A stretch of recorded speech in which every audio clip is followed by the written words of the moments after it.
सड़क पर आपकी बाइक पंक्चर होती है और आप आसपास किसी पंक्चर वाले को ढूंढते हैं, तो क्या वो कोई मुसलमान ही होता है? आपका भी यही मानना है कि कोई भी शहर हो, कोई भी सड़क हो, कार के टायर में कील घुस गई हो तो उसे कोई टोपी वाला ही निकालेगा। ऐसी दुकानों पर आपको हर उम्र के बच्चे भी मिल जाएंगे। बॉलीवुड के क्रेज में नाम भले ही उनके आमिर, शाहरुख, सलमान या अदनान रख दिए गए हों, लेकिन काम वही है। गाड़ी में जैक लगाना, टायर से कील निकालना, फिर सुलोचन से पंक्चर, उसमें हवा भर देना। अब आते हैं आज की खबर पर कि मिसाइल मैन कलाम के देश में क्या मुसलमानों की आइडेंटिटी एक पंक्चर मैन की रह गई है? अगर हां, तो फिर कौन है इसका जिम्मेदार? सोशल मीडिया के ट्रोल कल्चर में देश के मुसलमानों को पंक्चर मैन या पंक्चर पुत्र कहकर अपमानित करने का एक गंदा ट्रेंड है। लेकिन आज जनहित में मुसलमानों की पहचान का यह मुद्दा हमने वहां से नहीं बल्कि देश के प्रधानमंत्री के एक बयान से उठाया है। प्रधानमंत्री मोदी आज हरियाणा के हिसार में थे। मौका अंबेडकर जयंती का था, लेकिन पीएम ने आज नए वक्फ कानून पर खुलकर अपनी बात रखी। वक्फ बिल क्यों जरूरी है, विस्तार से देश को बताया। विरोध करने वालों की नीयत क्या है, वो भी जानकारी दी। और इसी क्रम में उन्होंने कहा कि कांग्रेस ने वाकई मुसलमानों की चिंता की होती तो आज मुसलमान पंक्चर नहीं बना रहे होते। वक्फ के नाम पर लाखों हेक्टेयर जमीन पूरे देश में है। इस जमीन, इस प्रॉपर्टी से गरीब का, बेसहारा महिलाओं, बच्चों का भला होना चाहिए था और आज ईमानदारी से उसका उपयोग हुआ होता तो मेरे मुसलमान नौजवानों को साइकिल के पंक्चर बना करके जिंदगी नहीं गुजारनी पड़ती। मुट्ठी भर भू माफिया का कोई भला हुआ। पसमानदा मुस्लिम इस समाज को कोई फायदा नहीं हुआ। ये बात बिल्कुल सही है कि बहुत बड़ी तादाद में जो मुस्लिम युवक हैं वो पंक्चर बनाने का काम करते हैं। देश के कई हिस्सों में इस तरह की तस्वीरें भी सामने आती हैं। वैसे पीएम ने कांग्रेस पार्टी पर मुस्लिम तुष्टीकरण के आरोप लगाए, जो नया नहीं। अभी आरोप की वजह यह है कि नया वक्फ कानून पास हो चुका है और संसद में हार कर भी कांग्रेस सड़क पर इसके विरोध को हवा दे रही है।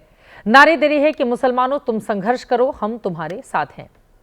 वक्फ तुष्टीकरण पर प्रधानमंत्री ने और क्या कहा वो भी सुनाएंगे, लेकिन उसके पहले उस आरोप को डिकोड करते हैं कि देश का मुसलमान कांग्रेस के कारण ही आज पंक्चर बनाने की हालत में है। इसके लिए हमने देश के मुसलमानों की हालत को साल 2014 की एक लकीर से बांटा है। 2014 से पहले मुसलमान कहां थे और 14 के बाद कहां हैं? 2011 की जनगणना को आधार माने तो देश में मुस्लिम आबादी 14.2% थी। तुलना देखें, यूपीए के वक्त देश में मुसलमानों की साक्षरता दर 69% थी, जो अभी एनडीए के समय 2024 में 80% है। यूपीए के वक्त देश में मुसलमानों में गरीबी गांवों में 32%, शहरों में 39% थी। एनडीए के वक्त मुसलमानों की गरीबी गांवों में 2%, शहरों में 6% है। यूपीए के वक्त रोजगार में मुसलमान पुरुषों की भागीदारी गांवों में 51% और शहरों में 55% थी। एनडीए के दौर में मुसलमानों की रोजगार में भागीदारी गांवों में 86%, शहरों में 77% है। कांग्रेस पर आरोप है कि उसने मुसलमानों को सिर्फ वोट बैंक ही समझा। वो सयाने और समझदार ना बन जाएं, इसीलिए उनकी पढ़ाई लिखाई को प्रमोट नहीं किया गया। इसीलिए उन्हें मदरसों से मॉडर्न एजुकेशन की ओर भी मुड़ने नहीं दिया गया। ना ही नौकरियां दी गई कि कहीं कमा धमा कर अपनी मर्जी के वो मालिक ना बन जाएं। भारतीय जनता पार्टी का दावा है कि उसने बिना शोर मचाए मुसलमानों की बेहतरी के लिए काम किए हैं और इसके लिए उसने कभी ढोल नहीं पीटे। सरकार का दावा है कि प्रधानमंत्री आवास का फायदा लेने वालों में 31% अल्पसंख्यक हैं। ऐसे ही प्रधानमंत्री किसान योजना में 33% और मुद्रा योजना में 36% बेनिफिट माइनॉरिटी ने लिया है। बीजेपी का यह भी दावा है कि सरकार की दर्जनों स्कीम मुसलमानों को पंक्चर मैन की छवि से बाहर निकाल रही हैं। जो काम 50 साल में कांग्रेस ने नहीं किया, वो 2014 से मोदी सरकार कर रही है। जैसे नई उड़ान योजना, जिसमें मुस्लिमों को प्रतियोगी परीक्षाओं की तैयारी के लिए फंड दिया जाता है। शादी शगुन योजना, जिसमें शादी से पहले ग्रेजुएशन करने वाली मुस्लिम लड़कियों को 51,000 रुपए दिए जाते हैं। उस्ताद योजना, जिसमें मुस्लिम कारीगरों को एक्सपर्ट बनाने की ट्रेनिंग दी जाती है। सीखो और कमाओ योजना, जिसमें मुस्लिम युवाओं को खुद के रोजगार के लिए तैयार किया जाता है। ईदी योजना, जिसमें 5 करोड़ मुस्लिम छात्र छात्राओं के लिए पीएम स्कॉलरशिप है। बेगम हजरत महल स्कॉलरशिप, जिसमें 9वीं से 12वीं तक मुस्लिम बेटियों के लिए आर्थिक मदद है। इसके अलावा भी मोदी सरकार के पास गिनाने को है कि उसके सबका साथ सबका विकास में मुसलमान भी शामिल हैं। 10 साल के कई फैसलों को भी वो मुस्लिमों की बेहतरी से जोड़ती है, जैसे कानून बनाकर 3 तलाक खत्म करना, मुस्लिम महिलाओं के हक का फैसला, हज यात्रा पर महरम खत्म करना, हज कोटा बढ़ाकर 2 लाख करना, उसमें वीआईपी कोटा खत्म करना, हज पर जीएसटी भी घटाकर 5% करना और वक्फ प्रॉपर्टी पर स्कूल और कॉलेज खुलवाने का रास्ता तैयार करना। प्रधानमंत्री के पंक्चर वाले बयान पर आज एबीपी न्यूज ने देश के कई शहरों में पंक्चर बनाने वाले मुसलमानों की प्रतिक्रियाओं का एक कलेक्शन किया है। आगे बढ़ने से पहले आपको इन्हें जरूर सुनना चाहिए।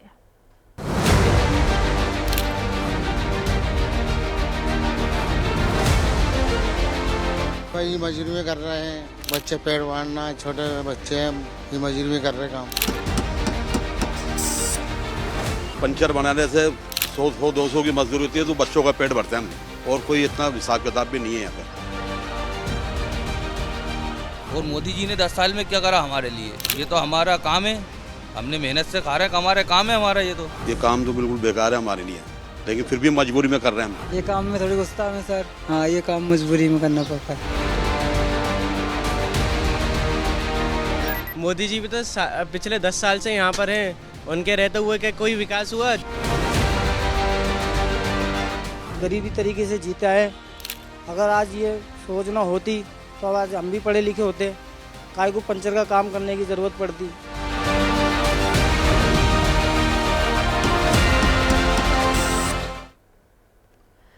पंचर वाली बात से हटकर प्रधानमंत्री ने 2 और बड़ी बातें कही हैं। मोदी ने कहा कि बड़ी तादाद में मुस्लिम विधवा महिलाएं भी चाहती थी कि पुराना वक्फ कानून खत्म हो, ताकि उनकी वो प्रॉपर्टी आजाद हो सके जिस पर वक्फ के बहाने भू माफियाओं का कब्जा है। सैकड़ों विधवा मुस्लिम महिलाओं ने भारत सरकार को चिट्ठी लिखी, तब जाके कानून की चर्चा आई है। वक्फ कानून में बदलाव के बाद अब ये गरीबों से जो लूटा जा रहा है वो बंद होने वाला है। नए कानून के तहत आदिवासी की जमीन को, उसके घर को, उसकी संपत्ति को ये वक्फ बोर्ड हाथ भी नहीं लगा पाएगा। मुस्लिम महिलाओं, खास करके मुस्लिम विधवाओं को, मुस्लिम बच्चों को भविष्य में उनका हक सुरक्षित रहेगा। आपको बता दें कि नए वक्फ कानून को लेकर जो जेपीसी बनी थी उसे 97,27,772 सुझाव मिले थे। इनमें ऐसी महिलाएं भी थी जिनका प्रधानमंत्री ने आज जिक्र किया। एबीपी न्यूज ने नए वक्फ कानून पर मुस्लिम महिलाओं से भी बातचीत की है। प्रधानमंत्री जी ने चिंता करी मुस्लिम महिलाओं की, तो ये हमारे लिए फख्र की बात। आप लोग भी ये चाहती थी कि इसमें बदलाव हो? जी बिल्कुल चाहते हैं कि बदलाव हो। ये बिल्कुल 100% मेरा ख्याल है कि ये बिल्कुल महिलाओं के हित में है। जैसे सरकार ने हमें जिम्मेदार समझा है और हमारे लिए काम करा है, वैसे हम भी सरकार के लिए वैसा ही एक्शन पे अच्छा रिएक्शन देंगे। वक्त बिल हो चुका है ना पास, तो कुछ बेहतर हो। अभी तक जितने भी चेयरमैन बने हैं या जो भी इसके पदाधिकारी बने हैं, आज तक उन्होंने एक ही काम करा कि वो अपना ही कोठा भरते गए। उन्होंने मुस्लिम समाज के लोगों के लिए नहीं सोचा, बहनों के लिए नहीं सोचा।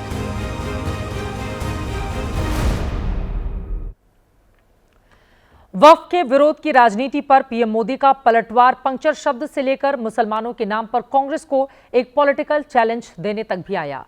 ये चैलेंज क्या था, अब वो सुनिए। तो कांग्रेस पार्टी अपने पार्टी के अध्यक्ष मुसलमान को बनाए, क्यों नहीं बनाते भाई? संसद में टिकट देते हैं, 50% मुसलमानों को दो, जीत करके आएंगे तो अपनी बात बताएंगे। लेकिन ये नहीं करना है। इनकी नीयत किसी का भी भला करने की कभी नहीं रही, मुसलमानों का भला करने की भी नहीं रही। आगे बढ़ते हुए अब आप सुने कि पंक्चर वाले बयान से लेकर मुस्लिम कांग्रेस अध्यक्ष वाले पीएम के बयान पर कांग्रेस और विपक्ष ने क्या कहा है।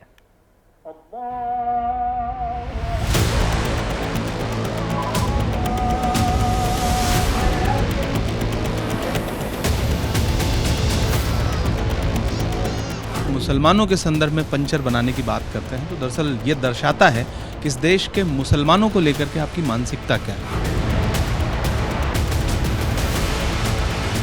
कि सच जरा सा घटे या बढ़े तो सच सच न रहे, मगर झूठ की तो कोई इंतहा नहीं और लाख चेहरे बदल के आ जाते हैं ये, पर आईना कमबख्त झूठ बोलता ही है।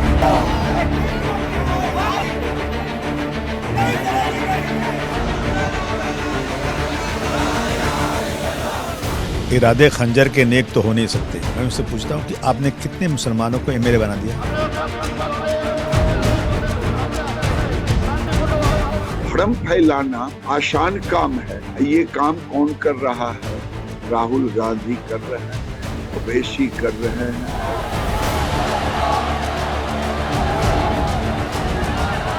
कि वो हक को छीन लेती है और रेवड़ी दान करती है। विपक्षी लोगों की बात और मुसलमान की बात आप सुनना ही नहीं चाहते।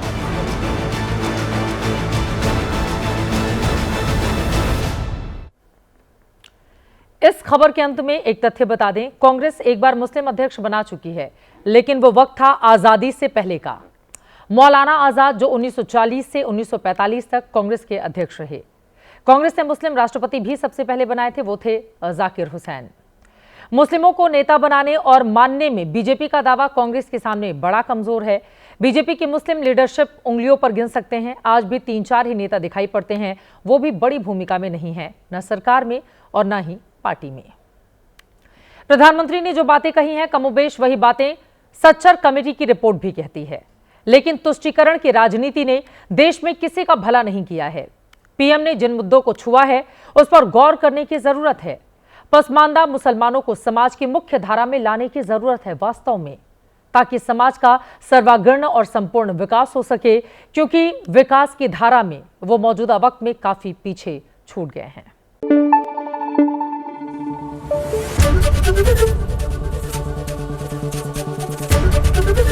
एबीपी न्यूज आपको रखे आगे।